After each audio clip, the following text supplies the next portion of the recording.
So no promotion for us this upcoming season. We still have a chance to finish with a 7-5 record, which should get us a bowl game, maybe. It's against 2-9 Nevada as well, so I'd like to think Nevada, whatever you prefer. I'd like to think we could win that game. I'm going to menu sim it because jumping in to try and save the day resulted in us getting beaten so badly there wasn't a day to save.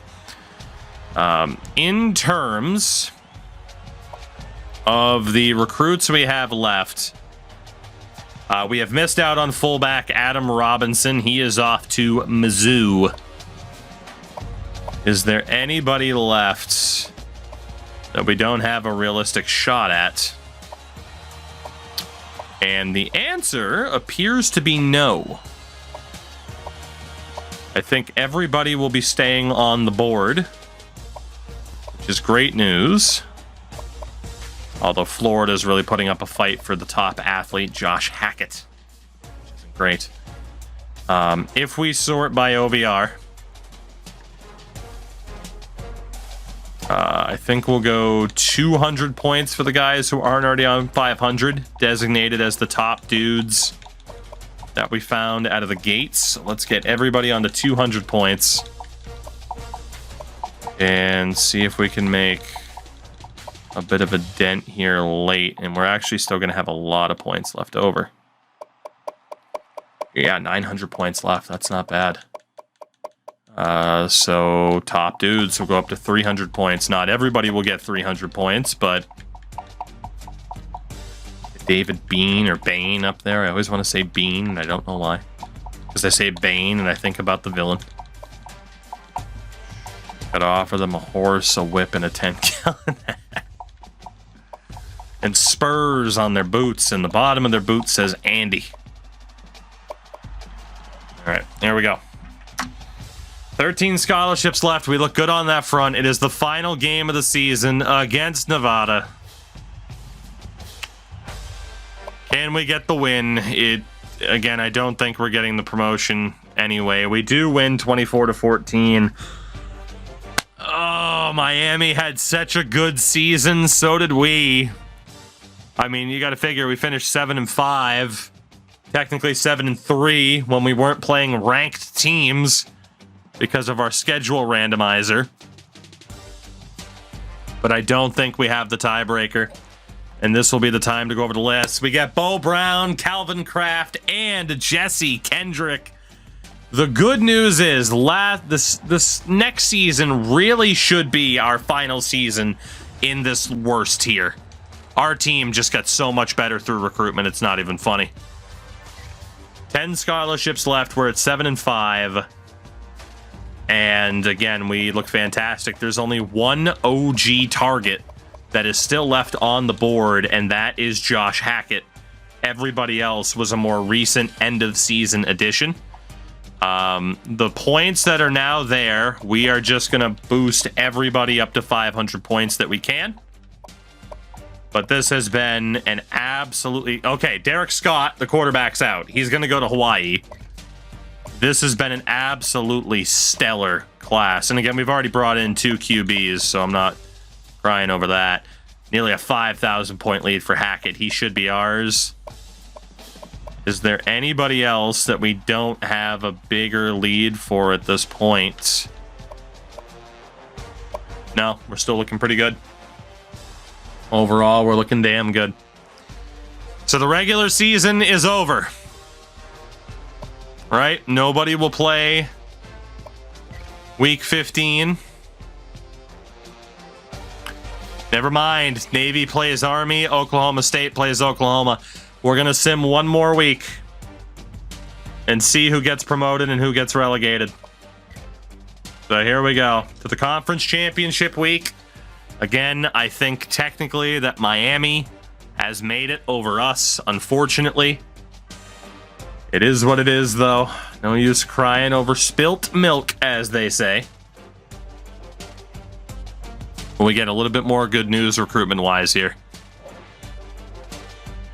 We get the running back, Josh Hackett, as well. Let's fucking go, man. What a recruitment class. We do not make the conference championship game. We do not get promoted. We do not pass go.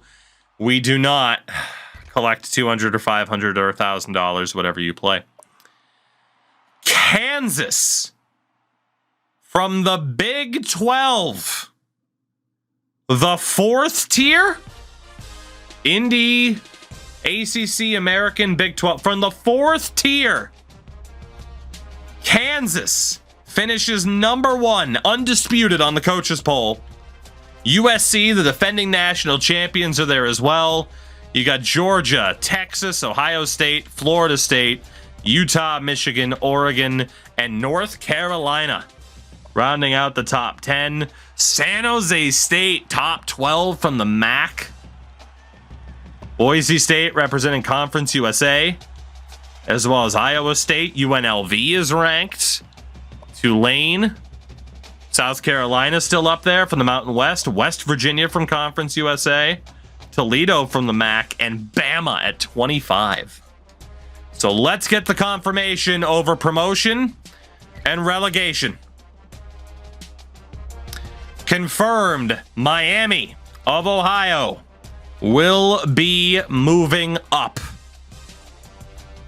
They are one of the 2 teams moving up. They have been promoted at a 10-2 overall record, 8-1 in the conference. On the other side, Syracuse. Syracuse as well will be promoted. So it is Miami and Syracuse getting the promotion there, as Charlotte finished at 2-10 overall. So did Nevada as the worst 2 teams. Dark Knight, I think we'll be recording on Monday. We're still at once a week right now. So with that, we find out our first bit of relegation as we move up to the 2nd tier from the bottom, the SEC, as Florida Atlantic makes it out of the East. They have been promoted with that 9-3 overall record, 7-2 in the conference. Northern Illinois, 1 season in the SEC before they get relegated with that 2-7 conference record. So Florida Atlantic is going up. Northern Illinois will be back down in the Sun Belt next season. New Mexico, proving it's not a fluke.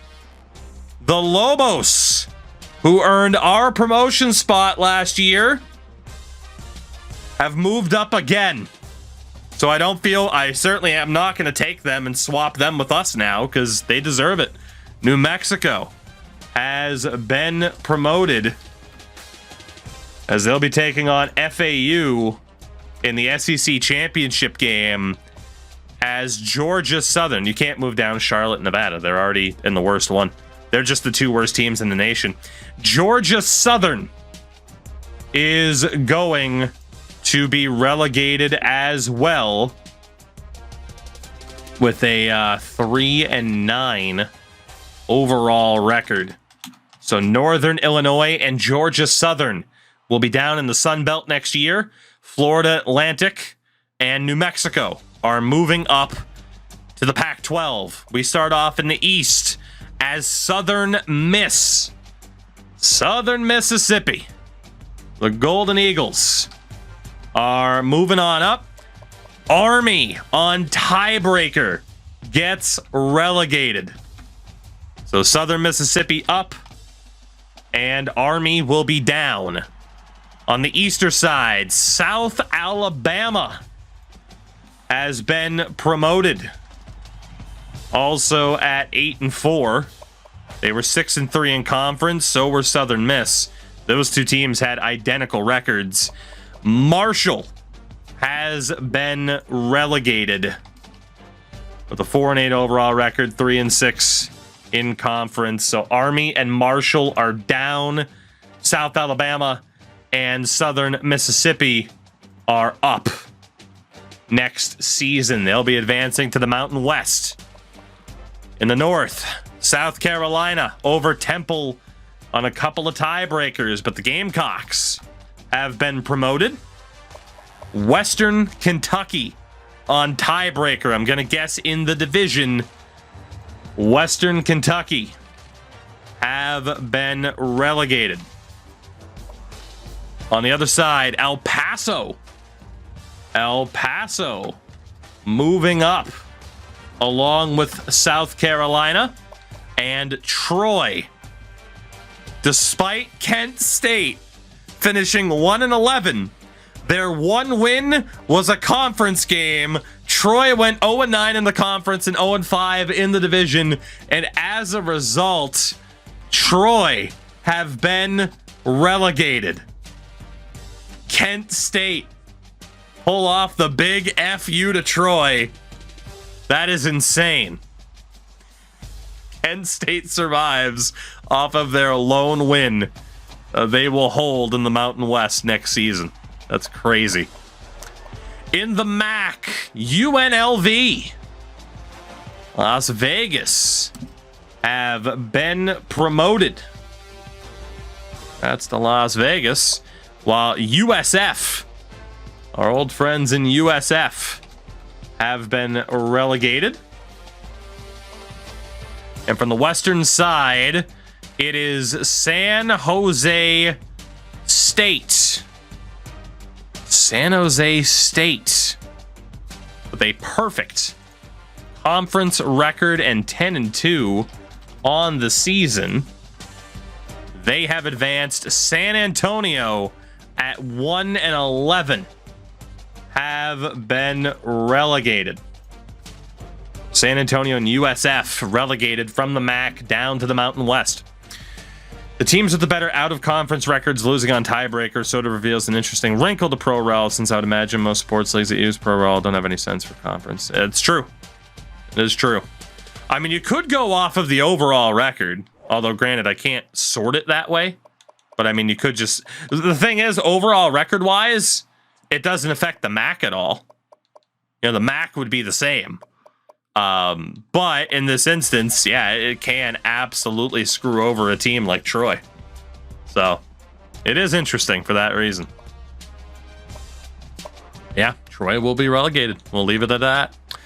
We'll save the independents for last. Conference USA, West Virginia has been promoted with a 9-3 overall record, 8-1 in the conference, while Virginia have been relegated.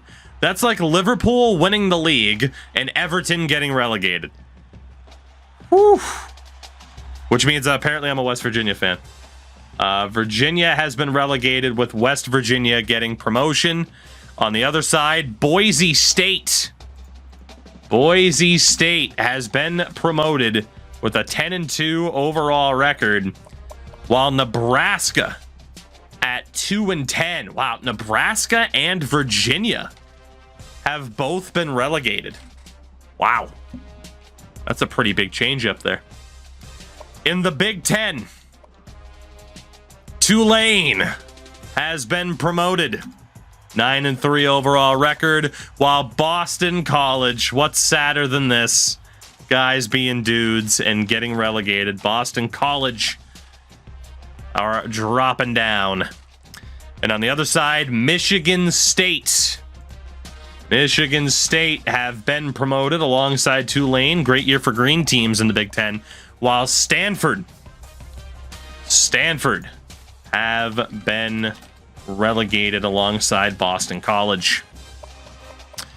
In the Big 12, Kansas, the #1 team in the nation, Kansas have been promoted, while North Carolina State have been relegated at 2-10 on the season, 1-8 in conference. In the western side, Ole Miss, they were relegated last year. They are getting promoted again, while Baylor on tiebreaker because of, well, actually their conference record, equal winning percentage on record, but conference record sees Baylor, the Baylor Bears, relegated alongside NC State down to the Big Ten. Let's see. Here we go.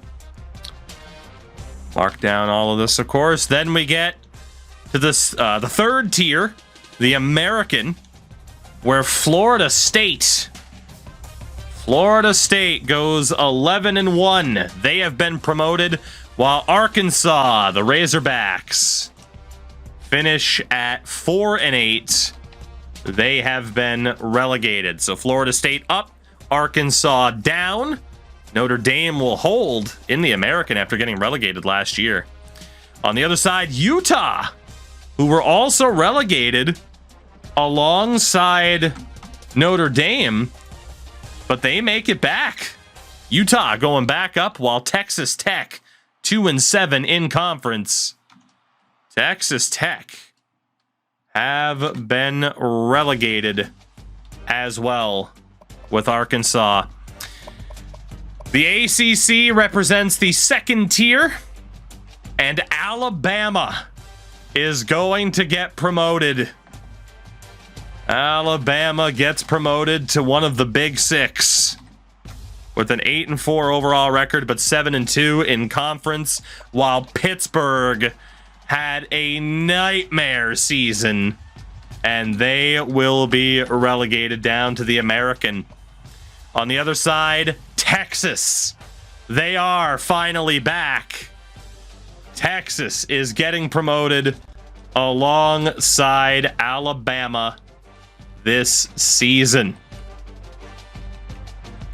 So Texas and Bama are on their way up. And on the way down, Pittsburgh and Wisconsin, who were both absolutely trash.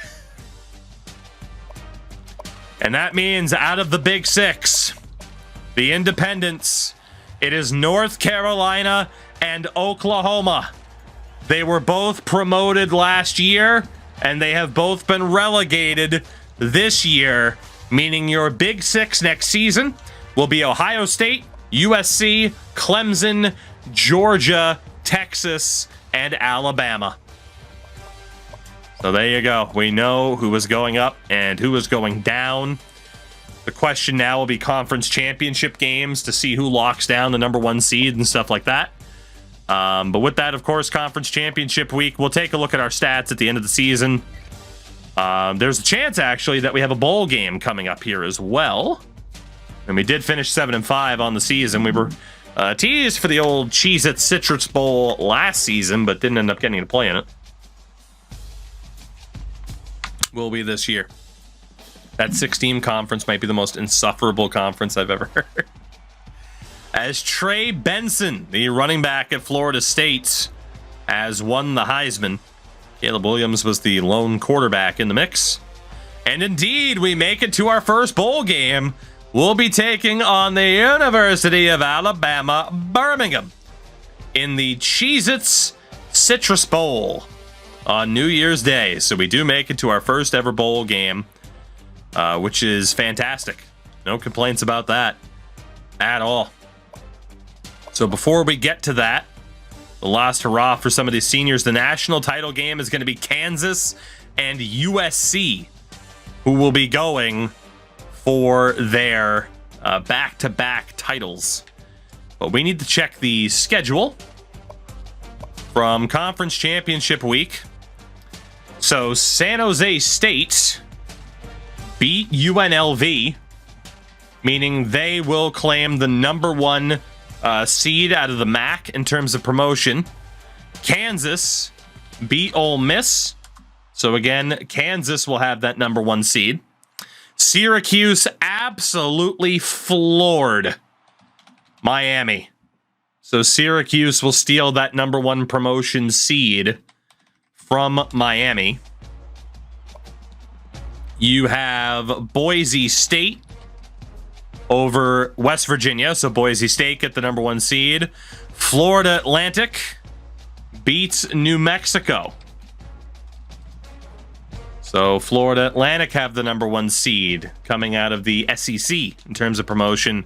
Utah survives Ohio State, Florida State in overtime. What the hell? Did I have a typo on Utah? Give me a second here. Why can't I use my search feature to find... yep, I did have a typo.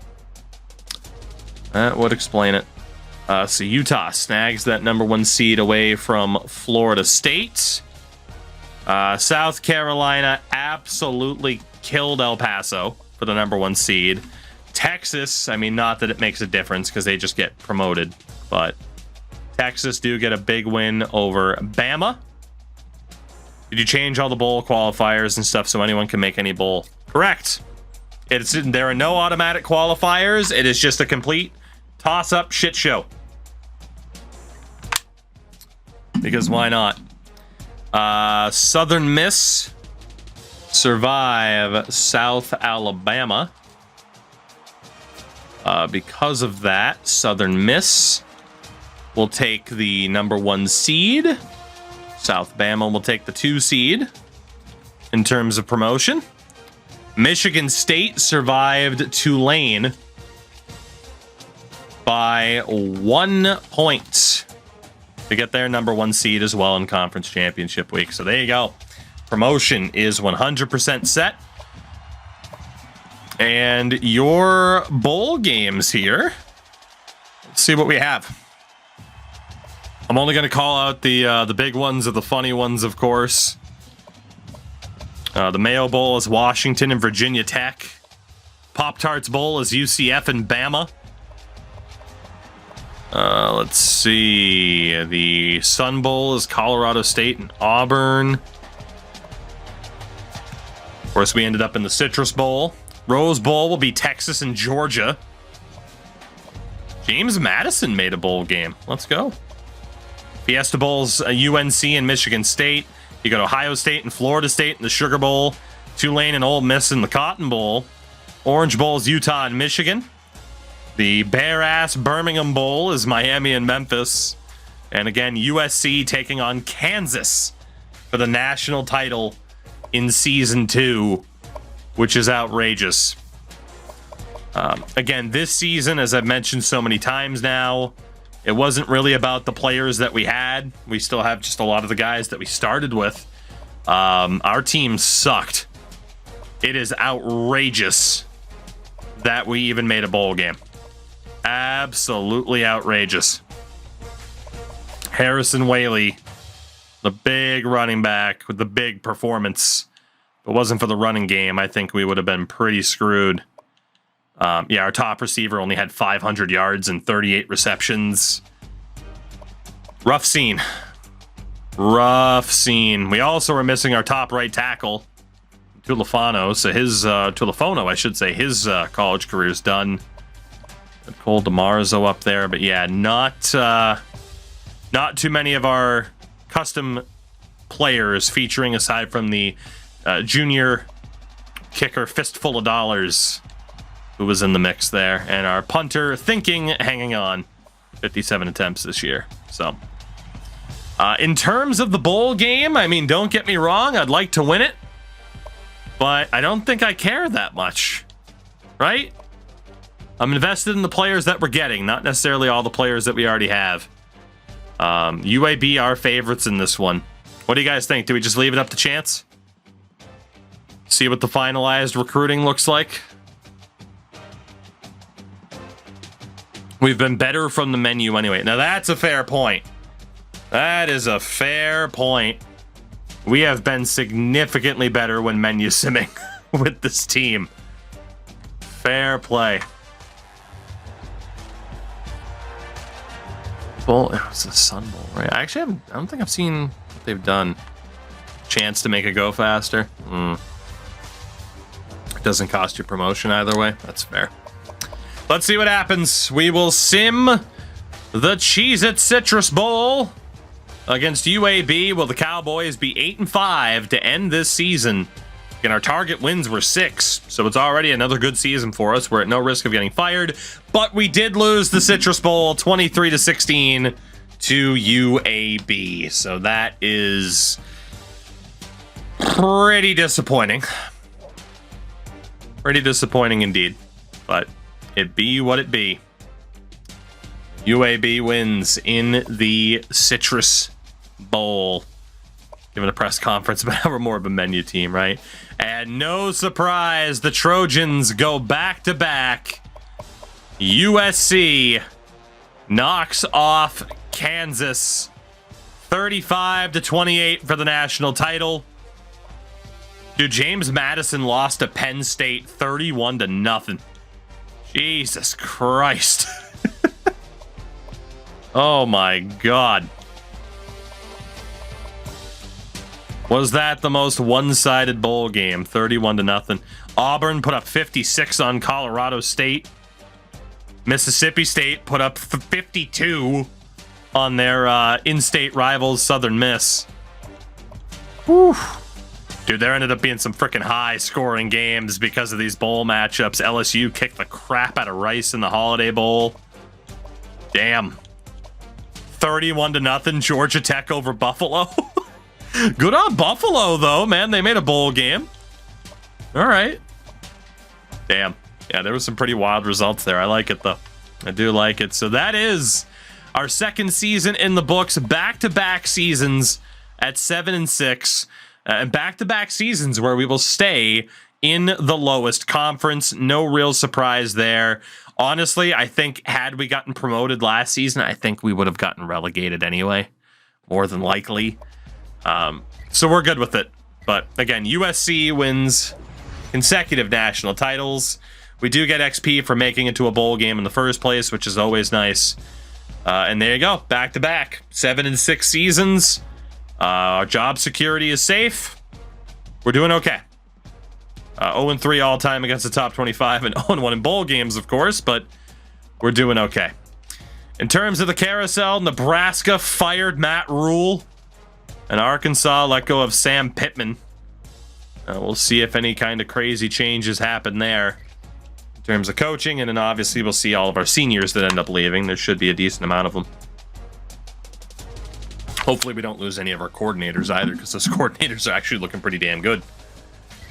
So let's see. For coaching changes, first and foremost, we want to look at us specifically, in which we didn't lose anybody. So that's good. In terms of head coaching changes, were there any super notable head coaching changes? Sam Pittman was fired. Challenge, can you switch team? No. We are going to be staying with one program the whole way through, at least until we find success. It might not be the worst idea to maybe jump to a different team. Jim Harbaugh's staying at Michigan. It's still crazy to me that he's with the Chargers. Hopefully the Chargers can finally freaking do something, you know? Let's see. Lane Kiffin stayed with Ole Miss. It doesn't look like there's been too many changes. Steve Spurrier Jr. is gone at Rice. And not too many crazy changes. Steve Sarkisian still at Texas. Yeah, nothing too crazy. Even if we get fired, I'll end up making a new coach. We'll just have to start from scratch on the coaching tree. Okay, let's talk about this. So we're losing senior quarterback Jaden Clemens, whatever. Losing Harrison Whaley sucks. Caleb Driscoll, another senior. Devin Body's gone as well. We're losing two tight ends, Nick Miles and Colin O'Brien. We know that we're losing some good senior talent. Telefono's gone as well. Harris, Connor Shea. I mean, this was expected. And this is going to hurt. But the good thing is we have some talent coming in to hopefully replace them. The one thing we weren't expecting was one of the punters that we brought in last year, Josh Allen, but good, wants to transfer to Arizona because of a lack of playing time. I doubt we get him to stay. No. Well, he's leaving. I don't care where it is, but it's not going to be here. So, sorry to the one that got to name Josh Allen, but good. You are the first person to lose a player to a transfer. I mean, it was our backup punter this year, so I'm not exactly freaking out about it. It's still not ideal. But there you go.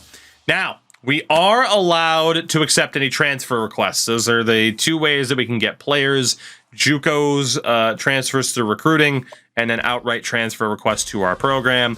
And for the second year in a row, we get absolutely nobody, so we don't have to worry about it anyway.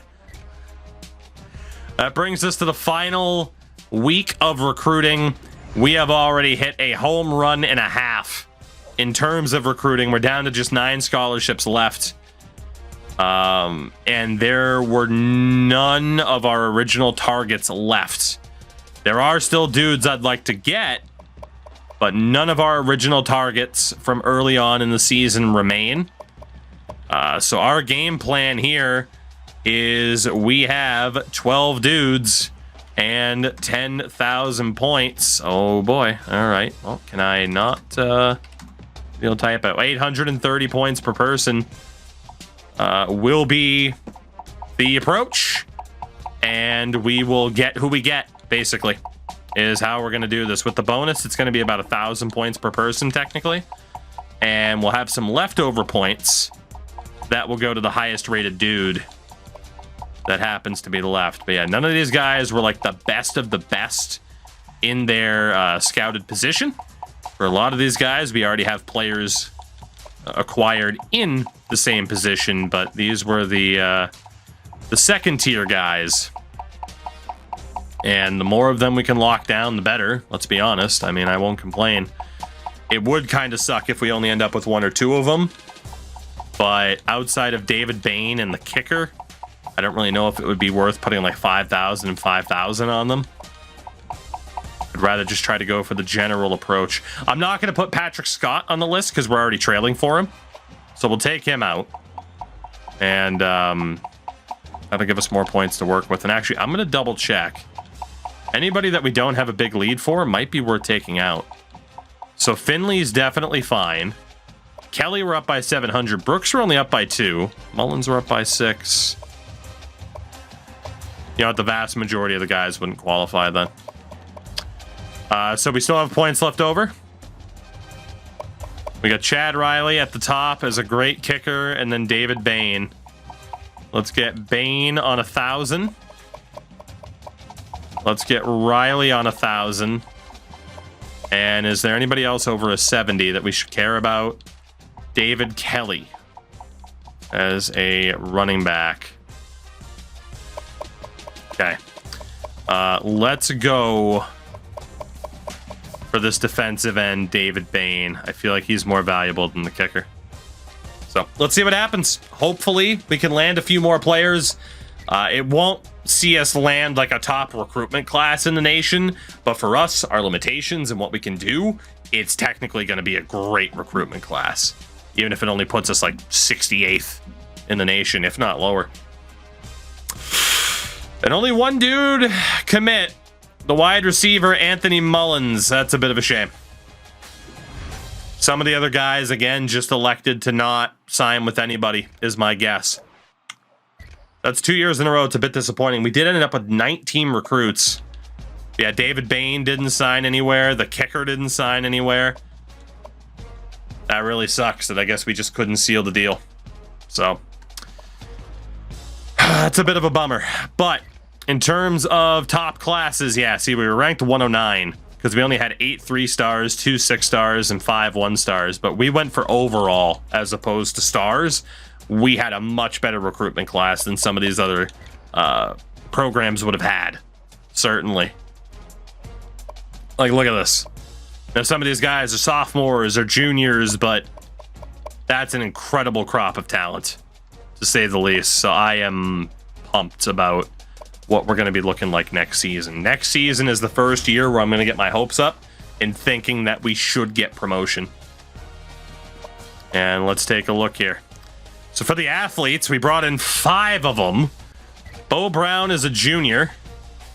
80 rated running back, 81 wide receiver. We'll put him at wide out for the moment. Josh Hackett's a junior. 78 running back, 75 wide out. And a decent option in the secondary. We'll put him in his best position for the moment, though. Flowers, 78 running back, or can play in the secondary. Honestly, he's better at running back than the secondary. The other guy might have to go to the secondary. Jesse Kendrick, 68 fullback, 63 tight end. Pretty good on the O-line. He's an offensive lineman. Big time. Big time. And then Josh Anderson, 73 quarterback, 72 running back, or could be in the secondary. We'll put him at quarterback for the moment. Maybe Josh Anderson's our guy there.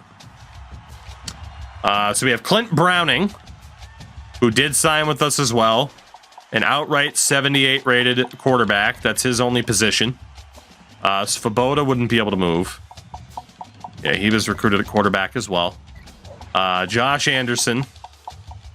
No reason he can't really stay at quarterback. You could put him as a safety. He's a little bit slow for a safety, though. I'd probably want him as a linebacker. I mean, 82 is not bad. And he's not a very good linebacker, so we're going to leave him at quarterback as well, because we already got plenty of dudes at running back. There is Mitchell White, who is definitely a QB as well. And then Carson May, who is definitely a quarterback as well. So, not too bad. Obviously, we might struggle for elite options. For running backs, Farrell definitely stays. DQ James definitely stays. May went from starter to fifth string. Well, there is still training, though. Greg Flowers was the interesting one. We can leave him here or put him in the secondary. He's got 91 speed, man. He'll be competing directly with Hackett. I think we can put Flowers in the secondary. We need that fast option in the secondary. He's not as good as he is at running back, but we could use the help there. Jolene, fresh off of being redshirted this past season, is also good in the secondary, but a little bit slower. I'm going to leave you at running back. Sam Scott can also stay. And then Odiferous Tickle is going to stay as well. Fullback, Kimball Madsen is our only dude there. It is his best position. For the wideouts, Bo Brown, who we just moved over as an athlete. Ayir Asante. It's going to be his best spot, too. We have Brandon Rose. He's good there. He's Kenoff. Is best at wideout. Barely. Nutmeg Shiverbus is good at either running back or wideout, so I think we're okay there. Anthony Mullins, also best in that spot. Patrick Scott, technically slightly better at running back, only by one. Christ, we got a lot of running backs. We got a lot of wide receivers. I'm just technically going to put him at running back then. If it is his best... Or wait, it wasn't Mullins. It was Patrick Scott. Let's put him there. Why not? We have Fuck You. Very quaintly named option. And then Mean Gene Okerlund. Was also good where he is. At tight end, John Gillenborg is definitely going to stay. Gabe Geary, brought in this year. He's definitely going to stay. And Ryan Jackson is definitely staying. Cool. The O-line will be a little bit easier to sort out. Shout out to Terry O on Pal World.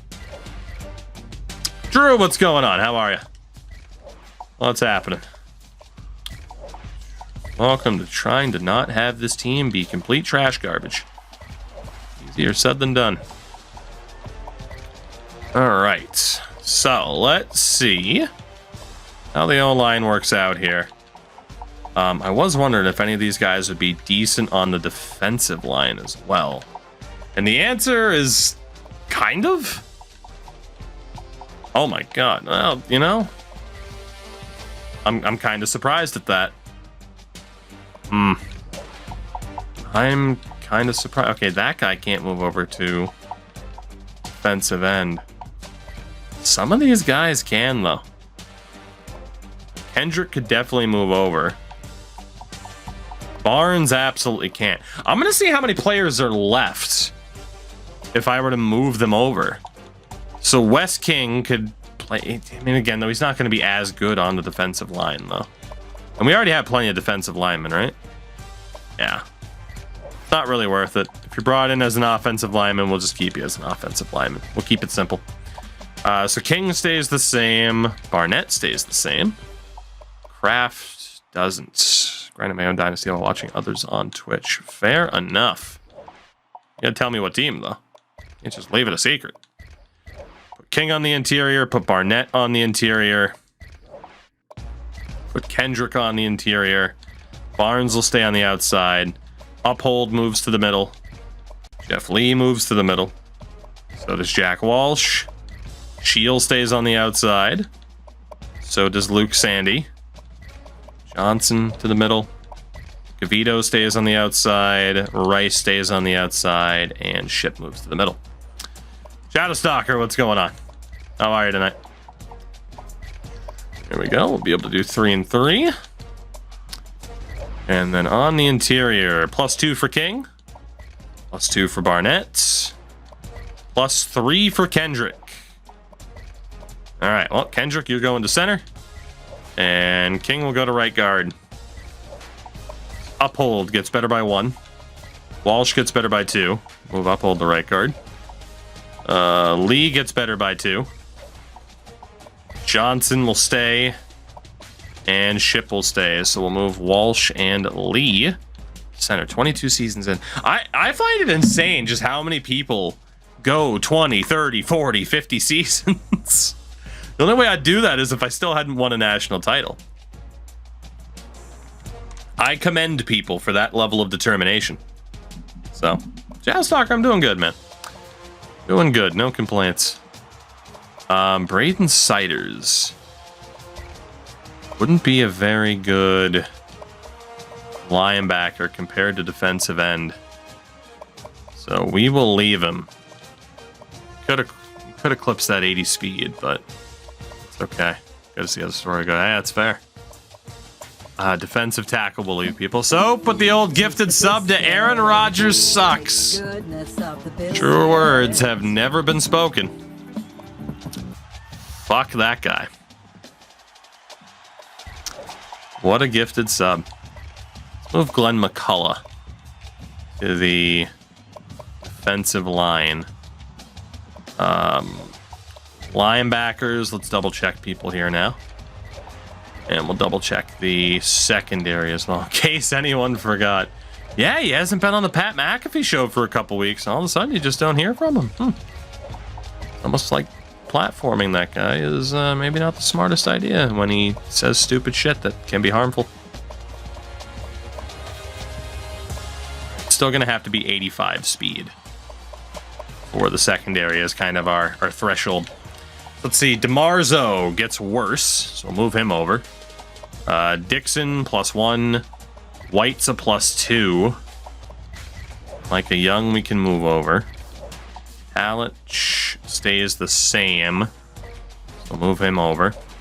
Reed's son stays the same. The Gifter Taker goes up by 1. Anybody who gets better, move to the middle from the looks of it. Urban gets worse. Beer Up gets worse. Singleton stays the same. Klopp gets worse. Buckors gets worse. So, we can move Singleton to the middle to make sure we have 4. This is going to end up being a little bit weird in terms of just the amount of freaking linebackers we have. 4 in each spot. And then for the secondary, it should at least be a little bit better this year. We brought in some new recruits, thank God. Let's see, Walton goes up by 1. Sargent by 7. Poole only goes up by 2. Davis by 5. Taylor by 6. Bell goes up by 6. Brown goes up by 5. Flowers only by 2. Marsh goes up by 6. Lashaw goes up by 5. 7 for Enkel, and Endo goes up only by 2. So shut up, Endo. We're going to run as a corner. So I do need to drop somebody else back, if not 2 other dudes back. And given the talent that we have here, there's actually a lot of these guys. Let's see. Brown drops by 5. Bell drops by 6. Davis by 5. Taylor by 6. Sargent by 7. So it was Davis who dropped by 5. And it was Brown who dropped by 5 that have to drop back. All of these corners are playing the wrong position. Not all of them. Just most of them. Let's see, a -2 for Sargent, -3 for Taylor, -1 for Bell, -1 for Marsh. That's going to have to just start being the cutoff. Enkel stays the same, and Last Hoss stays the same. Well, there we go. And then we have our kicker and our punter at this point. That's it. They're both seniors. We're good to go. We're going to need a lot of help from the training results, of course. But I think we are okay. On the videos that show up 4 months later on the stream, do you pick when a commercial pops up or is it random? It's more random from YouTube at this point. I can control it, but they continue to automate a lot of that stuff. It's kind of a pain in the ass. Especially because a lot of their automated stuff is just throw them all in there. So it's just what YouTube and Twitch are doing right now. Favorite college team. So I am from a very untraditional college sports location, aka New England, where college football is behind college hockey in most of the states. But despite being born in Massachusetts, I am a UMaine fan for football, which for hockey it's a bit better. And then we don't talk about UMaine basketball. So yeah, New England's always been more of an emphasis on the pro teams. So Svoboda and Carson May both got a bit better. The running back situation is delicious. That's a pretty nice situation for us there. 73 fullback Kimball Madsen. We don't have to talk about the wide receiver court. We don't have to talk about how that's looking. That's a little bit rough. 81 tight end for John Gillenborg's all right. The O-line is okay. A lot of mid-70s to low 80s. Okay. O-line's serviceable. Braden Siders looks awesome. So does Sebastian Harsh. Our D-line actually looks really good this year. Linebacker, Micah Young, Talich, Bierup. 2 good middle linebackers. Could run a 3-4 this year. Ooh, linebacker core is actually pretty good. And the secondary, well, it's getting there. The safeties are good, at least. Safeties are pretty good. We have an 89 rated senior kicker and an 81 senior punter, so we are looking okay. Certainly. We do have to cut a few players really quickly. I don't think it'll be too many. 6. Okay. Trying to walk through. Damn, Drew, thank you for the follow, by the way. I appreciate it. We could easily cut Carson May because he's neck and neck with Svoboda. And Svoboda's a little bit better. Who has the better throw power and accuracy? It's Svoboda. So if we were to cut one, it could be May. But we could also run with those 2 and then redshirt the other 3 to let them get better. And Mitchell White was a +13. That's insane. For the running backs, good Christ.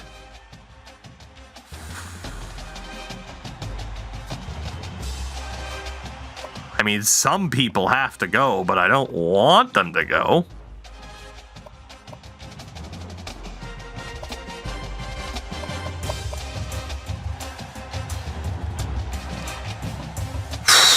Okay. Well, we have some obvious players that could go, should go, will go. I'm just not happy about it. At linebacker, he has an absolutely incredible name, but God, this will put us in a bad situation in terms of recruitment needs. Oh, man. Oh, man. Holy shit. We're going to run into trouble real fast, aren't we? The amount of juniors and seniors. We do have linebackers named Beer Up and Coors, and they're actually on this team. Those weren't custom names. Okay, we do have to be aggressive about this.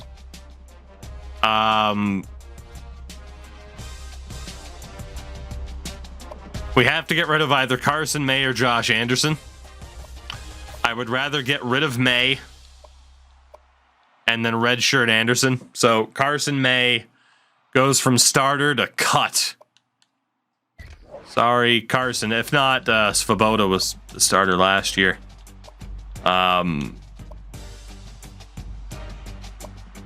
So Browning probably gets the red shirt this year, right? And then Anderson can be the backup, and we'll redshirt White as well. At running back, I mean, it's fairly obvious. To me, at least, it should be Sam Scott. Because he's already been redshirt while Hackett hasn't, so you know Hackett will be better than him. Scott is the one to go from the running back situation, so sorry to Sam. Wideouts. Hate to say it, it's got to be Mullins. He's fast, but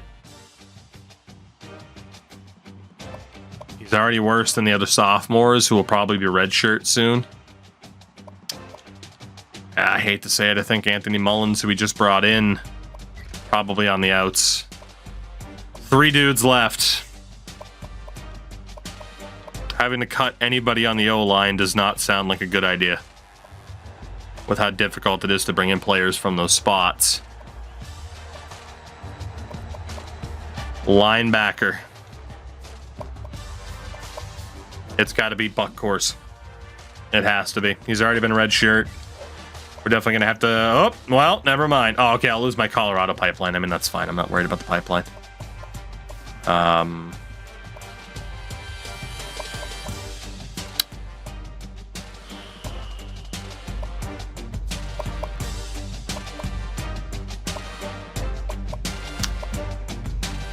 Oh, man. Bell's probably going to get redshirt this year so that Taylor can play. So it's 1, 2, 3, 4. I think we're going to get rid of Marsh. Javon Marsh is probably out because Last Haw has to play anyway. That leaves one more. One more.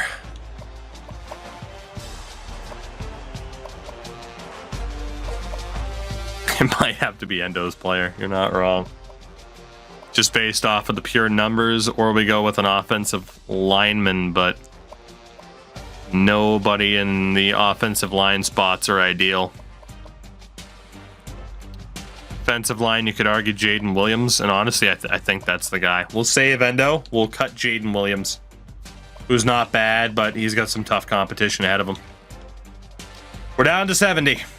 Always some tough cuts to make. But with that, the custom conferences, promotion, and relegation kicking in, it's going to take a little bit of time, but some tough cuts.